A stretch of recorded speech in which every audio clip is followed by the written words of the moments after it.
Alright, now welcome back to another video. My name is Blademus, and if you haven't hit that red subscribe button yet, you can hit it and join the Kingdom or Loyalty family. I'm not sure which one of the two we're going to go with yet, but today what we're going to be discussing is how to make it easier for you to obtain this Babe Ruth card that I know you want. So make sure you hit that like button and red subscribe button. If you did end up enjoying the video, click on the channel community tab and interact with me there. There I will have a post today most likely, which will have a poll that will allow you to vote on which of the two, whether we call this family the Loyalty family or we call it the Kingdom. Also, follow me on all social medias at Blademus. That's on Twitter and Instagram. So let's get into this instantly. We want to go ahead and show you guys the squad I was working with. Before anything, I have not played MLB The Show in an eternity, so you probably have a much better squad than I do, to be completely honest with you all. So let's go into the moments instantly.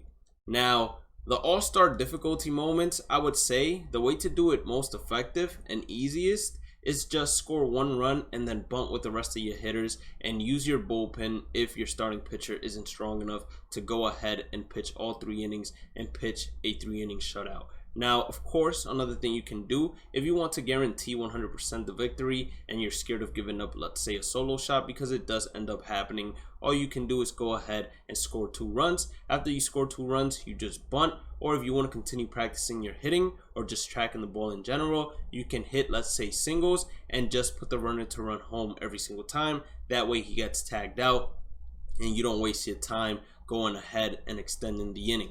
Now, when it comes to the Hall of Fame difficulty moments, this gets a little bit harder, and I would say you want to play each and every single one of these as if it was a ranked seasons game. Now, a guide and a tip that is going to make this a lot easier for you, especially if you're not a great hitter, is to stack your team with contact hitting players. So players that have high contact and a decent amount of power, or if they have high contact and high power, that's even better, to be honest with you all. So what you're going to want to do is you're going to want to enter these moments. You're going to want to see whether it's a right-handed pitcher starting or a left-handed pitcher starting. Once you see which of the two it is starting, you go into your squad. You make sure you create a squad that is specialized for killing lefties, and then a squad that is specialized for killing righties, and whatever they have starting, you go ahead and counter it, and just try to get yourself a minimum of, I would say, 2 to 3 runs. I would say 3 is probably where you will feel most comfortable at. After that, you can go ahead and depend on your bullpen once again,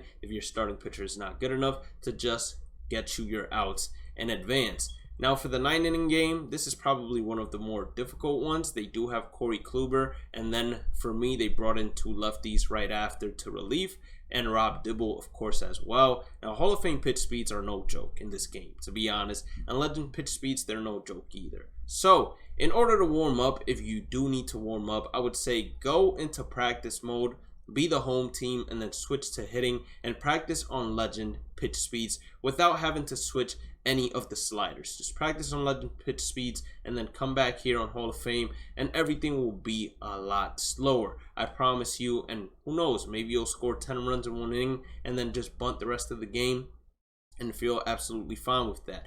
Now, keep in mind, you want to do the same thing here. You want to counter Corey Kluber, who's going to be the starting pitcher. So fill up your lineup with a bunch of left-handed hitters that have great contact and great power, and just destroy Corey Kluber as fast as you can. And then right after that, you want on your bench to have some platoon hitters for whenever they do bring in, let's say, a lefty, some platoon hitters that can substitute for those left-handed hitters that aren't good against left-handed pitching. That way your lineup can stay balanced throughout the entire game. And those are basically the best tips I can go ahead and give you to make sure you get this Babe Ruth a lot easier, you do it a lot more effectively. And if you're still doing these two, a way that you can do it while, let's say, watching TV or something along those lines, catching up on a show or even listening to a book, is you can take the pitching interface that you use. Let's say you use pure analog or you use pulse or you use meter. You can go ahead and change it and put it on classic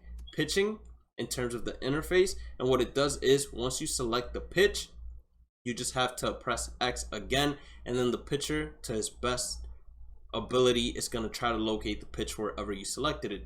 Now, that's all I have for today. If you did end up enjoying today's video, make sure you hit that like button and red subscribe button. Don't forget to follow me on all social medias at BladeMiss. Make sure you click on the channel community tab and interact with me there and get to vote on the poll to see what it is we're going to end up calling this family. Have a blessed day and night. Stay positive, stay safe, stay blessed, and I will catch you all in the next one.